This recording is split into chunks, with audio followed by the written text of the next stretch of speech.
En la historia de la reina Esther, las cosas se están poniendo bastante difíciles, pero es aquí cuando Dios escoge el tiempo que se ve más oscuro y parece más desesperado para mostrar su poder y su gloria.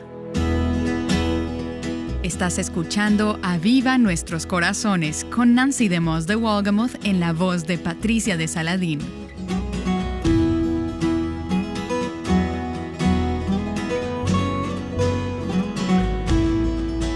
La industria del entretenimiento está lista para ofrecerte diversión en cualquier momento y en cualquier lugar.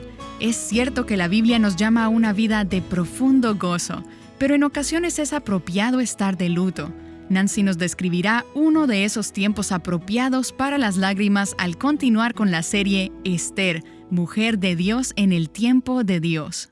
Si estuviste con nosotras en la última sesión, recordarás que el rey Asuero y su primer ministro, Amán, que era un hombre malvado y despiadado, acababan de emitir un edicto donde declaraban la aniquilación total de la población judía en el imperio persa. Este fue un intento masivo de destruir al pueblo de Dios. Y humanamente hablando, parecía como si su malvado plan fuera a funcionar. Ahora bien, ¿no es interesante que a veces aquellos que causan el mayor daño en este mundo y en el reino de Dios no tienen ni idea de lo que han hecho? Ni idea. Hoy llegamos al capítulo 3 de Esther, justo después de que este decreto fuera enviado por los mensajeros a todo el imperio. El versículo 15 nos dice, y mientras el rey y Amán se sentaron a beber, es decir, ellos se sentaron a tener otro festín, otra fiesta, la ciudad de Susa, la ciudad capital del imperio persa, estaba consternada. ¿Y acaso no es justo eso lo que está sucediendo a nuestro alrededor? Muchas veces el pueblo de Dios y nuestra cultura están confundidos y consternados, mientras los que están causando el daño están en fiesta, jugando, bebiendo, totalmente ajenos a lo que está sucediendo. Y a propósito, eso me hace recordar Proverbios capítulo 31, los versículos 4 y 5, donde dice, no es para los reyes beber vino, ni para los gobernantes desear bebida fuerte. No sea que beban y olviden lo que se ha decretado y perviertan los derechos de todos los afligidos. No se aplica esto aquí. Es una necedad que el rey Asuero y Amán estén bebiendo, totalmente ajenos al impacto y a las consecuencias de sus acciones. Ellos están fuera de tino, mientras toda la ciudad está en total confusión. Y tú dirás, ¿por qué dices toda la ciudad? Si son solo los judíos que van a ser ejecutados. Bueno, ¿no crees que la ciudad estaría pensando, ¿qué será lo que está pasando para que se produzca tal odio y veneno contra los judíos? Y si ahora son los judíos, ¿quiénes serán los próximos? Así que toda la ciudad está confundida. Y mientras todo esto está sucediendo, el rey y Amán están bebiendo. La ciudad está en total confusión. ¿Y qué está haciendo Dios? Tenemos que recordar que a Dios esto no lo tomó por sorpresa. El ardid de Amán no agarró a Dios desprevenido. Dios en ningún momento dijo en el cielo, ¡ay, ay, ay! ¿Qué vamos a hacer? Dios no solo sabía que esto sucedería, sino que ya había estado ahí antes. ¿Y cuál es la palabra para esto? Providencia. Él había puesto en marcha un plan para frustrar las malévolas intenciones de Amán. Dios había posicionado a uno de sus siervos, a Mardoqueo, en las puertas, y había posicionado a otra de sus siervas, a Esther, como reina en el palacio. ¿Y cómo llegó ella allí? Los reyes persas no desposaban mujeres judías, pero este rey sí lo hizo. ¿Por qué? Porque Dios está en control. Porque Dios es soberano y porque el corazón del rey está en las manos del Señor. Así que recuerda que no importa la malicia que surja en este mundo o en tu vida, ya sea en tu mundo, en tu trabajo, en tu casa, en tu escuela, recuerda que no importa el mal que sea, contra Dios, contra su pueblo, contra ti, puedes estar segura de que no solo Dios lo sabe antes de que suceda, sino que Él ya tiene listos los instrumentos que anularán esa maldad a su manera y en su tiempo. Pregúntate entonces, como sierva de Dios, ¿Para qué propósito me ha colocado Dios aquí, en este lugar y en este tiempo? Puede que Dios te tenga en un salón de clases con profesores que no conocen a Dios, o en un trabajo con colegas profanos, o en un hogar con un esposo sin Dios. Pero pregúntate, ¿cuál es el propósito de Dios? ¿Por qué Dios me ha colocado en este lugar, en esta puerta, en este palacio, en estas circunstancias, en este tiempo? Cuando Mardoqueo supo todo lo que se había hecho, rasgó sus vestidos, se vistió de cilicio y ceniza y salió por la ciudad lamentándose con grande y amargo clamor. Y llegó hasta la puerta del rey, porque nadie podía entrar por la puerta del rey vestido de cilicio. Y aquí está Mardoqueo, el judío, quien se aflige por este edicto tan pronto se entera del mismo. ¿Por qué?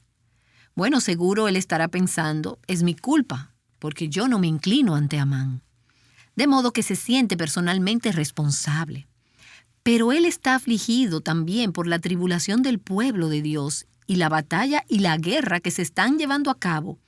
Y él lo hace de una forma pública, con cilicio y ceniza, una señal de humillación y de contrición, de quebrantamiento, de luto.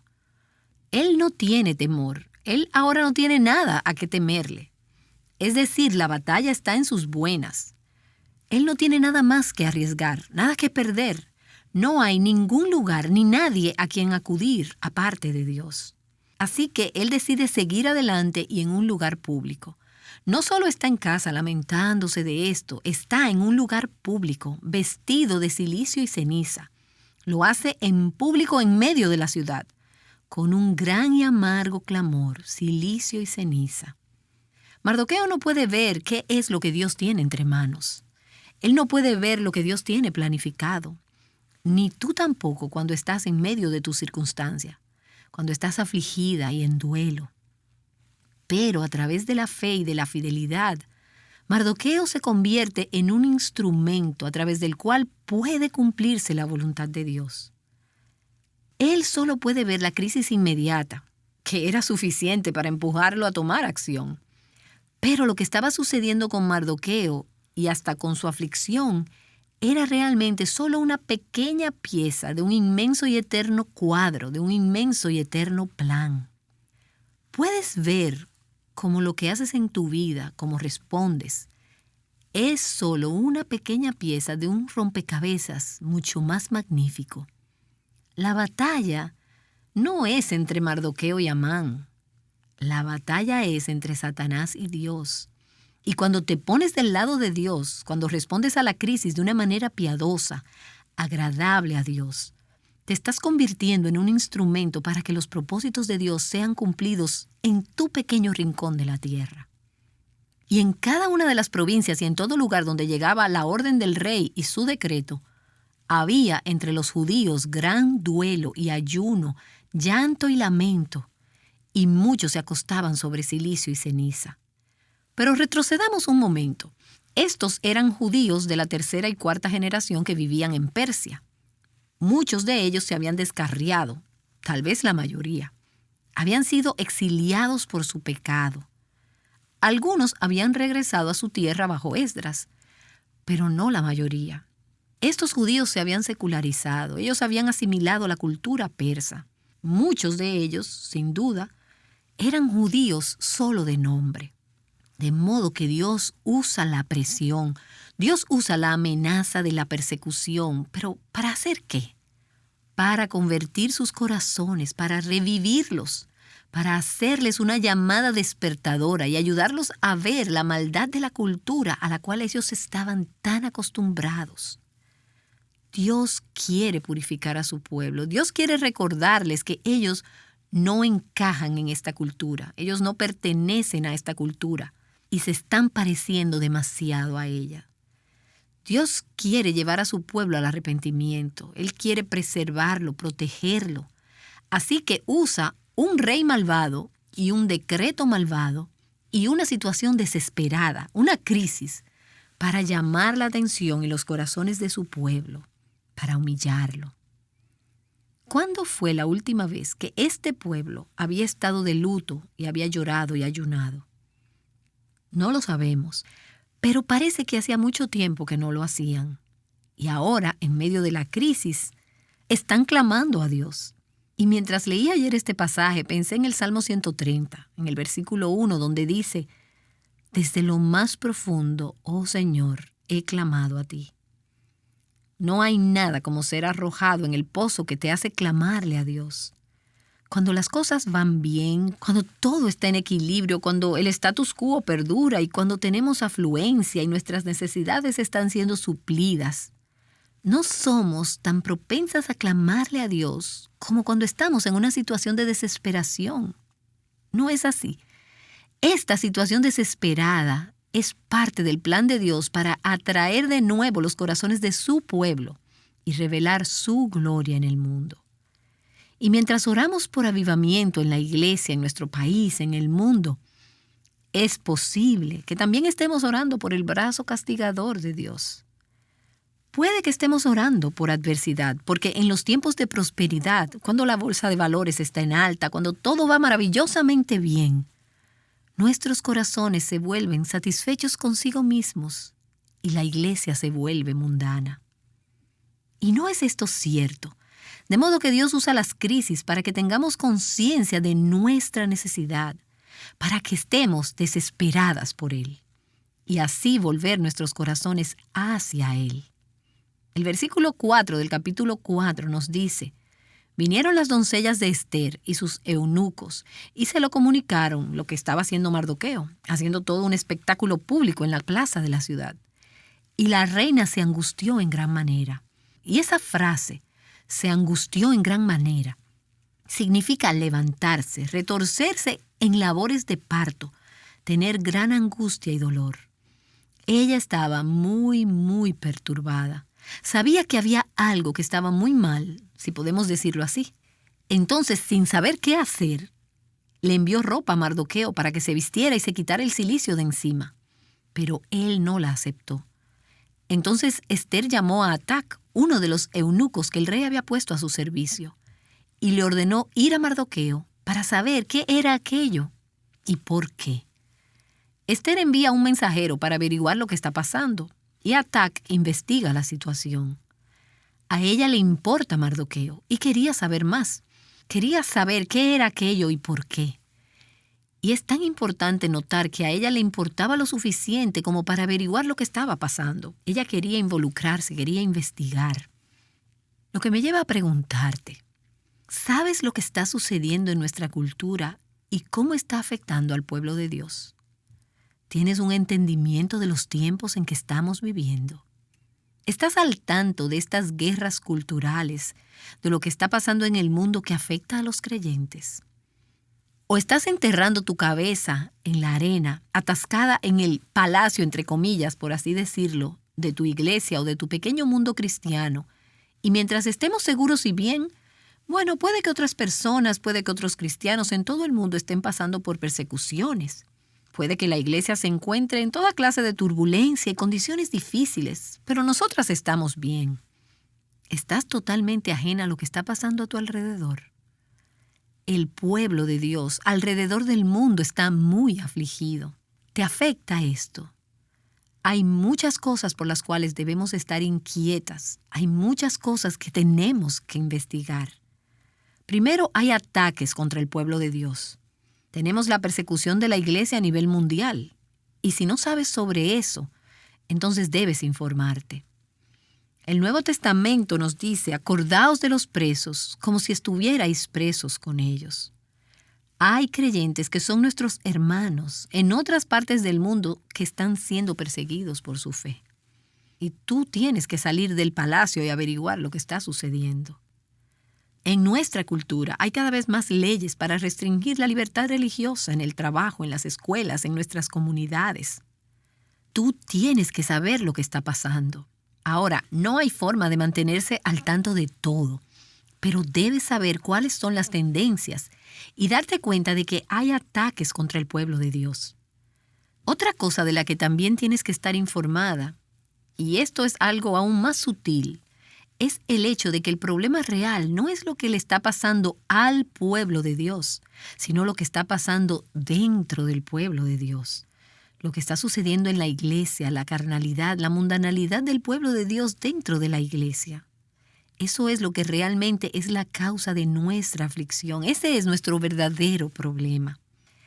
Desearía que ustedes pudieran leer, bueno, no les deseo esto realmente, pero hay algo muy conmovedor en leer muchos de los correos y de las tarjetas de oración que recibimos en Aviva Nuestros Corazones, en nuestras conferencias a través del ministerio radial, con las mujeres cristianas y algunos hombres que derraman sus corazones sobre lo que está pasando en el mundo cristiano entre los cristianos. Déjenme leerles algunos de estos correos, cosas que hemos recibido de mujeres cristianas. Una mujer dice: soy una mentirosa habitual y necesito liberación de las adicciones alimenticias. Y esta es una mujer que profesa la fe cristiana. Otra mujer dice: siento un odio ponzoñoso por mi esposo. Me ha mentido, ha jugado, me ha engañado, ha traído pornografía a nuestra casa. Pero en lo externo vive como si fuera un cristiano responsable. Mujeres como esta escriben y dicen: mi esposo tiene una posición de influencia en la iglesia. Y ella dice: siento odio por él. No le tengo respeto ni confianza. Tenemos 7 hijos preciosos, de los 3 a los 15 años. Y quiero que ellos estén rodeados de amor, pero yo estoy tan llena de odio. Y una jovencita nos escribió lo siguiente: mi novio y yo nos conocimos por internet. Perdí mi virginidad con él. Tenemos planes de casarnos, pero él teme que yo pueda tener el virus del papiloma humano. Mi mente está tan cauterizada que no pienso que tenga nada de malo dormir con él, pero sé lo que la Biblia dice y lo que siempre creí mientras crecía. Mi novio era un pastor ordenado cuando era más joven, pero no parece pensar que estemos haciendo nada malo. Cita la Biblia donde dice que todo es permisible, pero que no todo aprovecha. Y me siento tan perdida en este momento. Me he cerrado al Señor por tanto tiempo porque temo tener que dejar a mi novio, a quien amo más que a la vida misma. ¿Cuánta confusión tiene esta joven? Y tú dirás: bueno, pero ella no está en la iglesia. Pues sí, hay muchachas y jovencitas como ella en la iglesia. Y es en la iglesia que nuestros jóvenes no tienen concepto de lo que está bien y de lo que está mal. La cultura del enganche ha entrado en la iglesia y nuestros jóvenes cristianos, en su mayoría, según muestran los estudios acerca de sus estilos de vida, de sus decisiones, sus creencias, no son diferentes de los jóvenes fuera de la iglesia en el mundo. Y esto debería afligirnos, el hecho de que hoy en día hay personas que pueden ser miembros activos y de buena reputación en la iglesia, pero con relaciones rotas, con amargura, con odio, con matrimonios que se están desmoronando. Y la iglesia no se les acerca diciéndoles: esto no puede ser, solo estamos dejando que las cosas sucedan. Estamos viendo adicciones, laceración de partes del cuerpo, abortos, y todo esto dentro de la iglesia. La avaricia, vivir por el dinero todopoderoso, sin importarles los pobres, los oprimidos, y todo esto dentro de la iglesia, y debería afligirnos. Es doloroso. Oigo hablar de mujeres cristianas de todos los trasfondos, pero en la iglesia, mujeres que se sientan a tu lado en la iglesia. Cantas con ellas en el equipo de alabanza, les enseñas en la escuela dominical, van a tu estudio bíblico y a tus clases de doctrina. Están estudiando la palabra, algunas están enseñando, pero están involucradas en todo tipo de relaciones inmorales, pornografía por internet, relaciones emocionales fuera del matrimonio por internet y por correo electrónico, lesbianismo. Estas cosas están desenfrenadas en la iglesia de Jesucristo y hasta en personas que ocupan puestos en el ministerio cristiano. Y no lo digo por ser severa. Lo que digo es que debe afligirnos. No podemos esperar que el mundo alguna vez sea piadoso. El mundo no puede ser piadoso porque no tiene a Dios. Pero que esta sea la condición de la iglesia debería rompernos el corazón. Debería afligirnos en gran manera. No podemos sencillamente sentarnos en nuestros pequeños círculos cristianos, nuestros pequeños palacios cristianos y decir: mi vida está bien, mientras haya un pueblo de Dios en tan grande aflicción. De eso se trata la historia de Esther. Es sobre una mujer que dice: estoy dispuesta a dejar la comodidad, la seguridad, la conveniencia de mi posición como reina, y estoy dispuesta a hacer algo, aunque me cueste la vida con lo que está pasando en el pueblo de Dios. Y Esther hace algo. Y salió a Atac, a donde estaba Mardoqueo en la plaza de la ciudad, frente a la puerta del rey. Y Mardoqueo le informó de todo lo que le había acontecido, y la cantidad exacta de dinero que Amán había prometido pagar a los tesoros del rey por la destrucción de los judíos. Le dio también una copia del texto del decreto que había sido promulgado en Susa para la destrucción de los judíos, para que se la mostrara a Esther y le informara y le mandara que ella fuera al rey para implorar su favor, que ella había tenido en un momento, y para interceder ante él por su pueblo. Regresó a Atac y contó a Esther las palabras de Mardoqueo. Así que Mardoqueo le envía instrucciones a Esther para rogarle al rey a favor de su pueblo. Ahora, Esther estaba acostumbrada a obedecer a Mardoqueo. ¿Recuerdas? Anterior a esto, ella hacía lo que él le decía que hiciera. Ella continuaba viviendo de la forma que él la había criado aún después de convertirse en reina. Pero ahora ella quiere obedecerlo, pero sabe que puede costarle la vida. Ella está atrapada entre una roca y un muro. Ella respeta a Mardoqueo, pero el asunto ahora se reduce a: ¿protejo mi vida, me salvo a mí misma? ¿O me aventuro y lo arriesgo todo por la oportunidad de salvar las vidas de millones de mi pueblo? Y esto es exactamente lo que vemos en el versículo 10. Entonces Esther habló a Atac y le ordenó que respondiera a Mardoqueo: todos los siervos del rey y el pueblo de las provincias del rey saben que para cualquier hombre o mujer que venga al rey en el atrio interior sin ser llamado, él tiene una sola ley: que se le dé muerte, a menos que el rey le extienda el cetro de oro para que viva. Y yo no he sido llamada para ir al rey por estos 30 días. Y contaron a Mardoqueo las palabras de Esther. La primera reacción de Esther es: no hay nada que yo pueda hacer, mis manos están atadas. Ella sabe que está casada con un hombre violento. Él es impredecible, es un hombre iracundo, es propenso a tener ataques de ira. Ella sabe cómo ella llegó donde está, lo que le hizo a la primera reina, a Vasti. Así que se siente incapaz, ella se siente impotente, y humanamente hablando, lo que le han pedido que haga es imposible. No solo es contra la ley, sencillamente no funcionará. Y puede que te sientas en la situación en que Dios te ha puesto, que no puedes hacer nada, que eres impotente contra las fuerzas del mal. A veces parecen tan fuertes y agobiantes y abrumadoras. ¿Alguna vez te has sentido así? Esther lo entendía. Ciertamente, todas nos hemos sentido así en ocasiones. Nancy estará de regreso con nosotras en breve. Quizá nos escuchas hoy y estás en un punto crítico, en una crisis. A la luz del libro de Esther, Nancy nos ha estado explicando que Dios todavía está en control. También nos ha recordado que, así como Mardoqueo, debemos acudir a Dios en fe, aún en medio de la batalla, con lágrimas y lamento, y aunque no podamos ver su plan con claridad. ¿Te gustaría entender mejor la providencia de Dios estudiando el libro de Esther en tu tiempo devocional?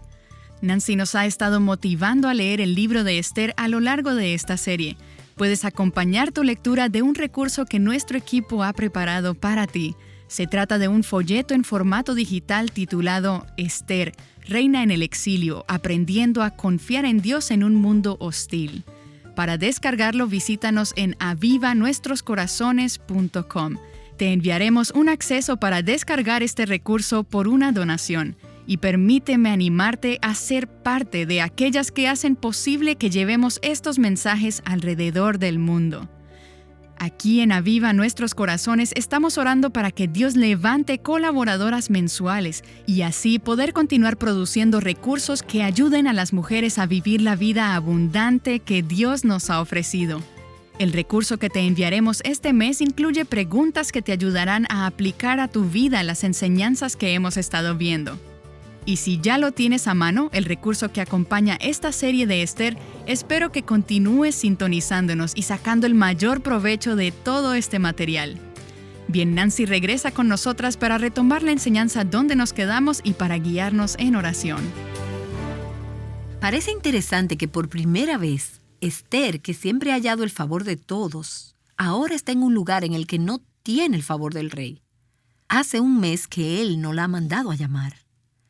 Saben, humanamente hablando, el tiempo no podía ser peor. Pero Dios está a cargo. Dios conoce los tiempos. Dios está a cargo y Dios ha orquestado el tiempo. En la plenitud del tiempo, Dios cumple sus propósitos. Dios escoge el tiempo que se ve más oscuro y que parece más imposible para mostrar su poder y su gloria. ¿Sabes por qué? Para que ningún ser humano pueda llevarse el mérito. Esta es otra evidencia de la mano y el poder de Dios en acción. El hecho de que el momento escogido sea tan absolutamente malo, es decir, no podía ser peor, pero es evidencia de que Dios ha estado orquestándolo, porque la gracia de Dios siempre brilla a su máxima potencia cuando el telón de fondo es el más oscuro. Vamos a ver que Dios tiene a Esther justo donde quiere que esté. Dios tiene al rey justo donde lo quiere tener. A Mardoqueo justo donde lo quiere. Y a Amán, bueno, Dios está preparándose para encargarse de él. Dios no está nervioso con lo que está sucediendo. Dios tiene el control. Él está orquestando las circunstancias para cumplir sus propósitos, no solo en la vida de Esther, sino en tu vida también. Oh Padre, a veces nos sentimos tan impotentes y tan desesperadas, y nuestros corazones están afligidos mientras vemos la condición de tu pueblo, la gran necesidad espiritual y moral en la iglesia y en el pueblo de Dios hoy en día. Pero a veces nos sentimos tan impotentes y tan desesperadas. ¿Qué podemos hacer? Somos solo una persona, solo una madre, solo una estudiante y parecería que no hay nada que podamos hacer. Pero tú dices, te he puesto ahí, en ese lugar, en esa posición, para un fin. Y tú escoges usar los instrumentos más improbables para que seas tú quien recibas toda la gloria. Glorifícate a través de nuestras vidas y de nuestras circunstancias en este día. Te lo pido en el nombre de Jesús. Amén. Esta es Nancy DeMoss de Wolgemuth invitándote a no solo sobrevivir en la vida cristiana, sino a tener una vida fructífera en Cristo. Algunas veces el testimonio que podemos dar ante un mundo contencioso es estar tranquilas en silencio. Pero hay ocasiones en las que debemos presentar defensa y hablar. Acompáñanos mañana para descifrar la diferencia al ver la valentía de Esther para tomar acción y hablar. Te esperamos mañana aquí en Aviva Nuestros Corazones. Que toda nación te adore, que toda la tierra clame a ti, que todos tus santos canten, Santo es el Señor.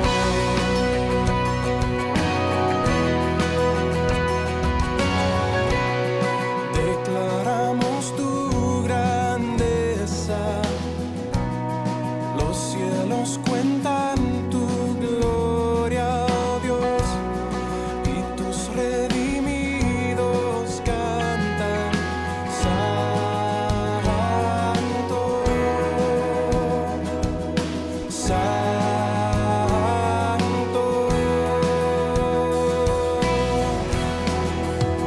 Al cantar, abre los cielos y haz llover.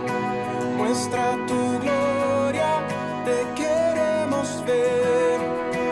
Y al adorarte, exáltate. Glorifícate.